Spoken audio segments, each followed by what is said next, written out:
Hello friend, how to drive over curb without damage the car.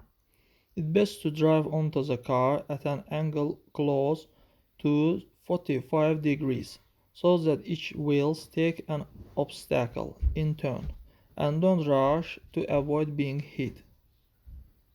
Reversing a curve even to an angle needs to be doubled carefully since most cars have a long rear overhang and an exhaust system located under the bottom, which is easily to damage.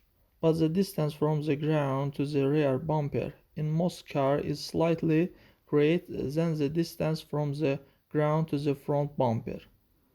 But what if the car is very low, with a small clearance, and the curb is very high? Three options.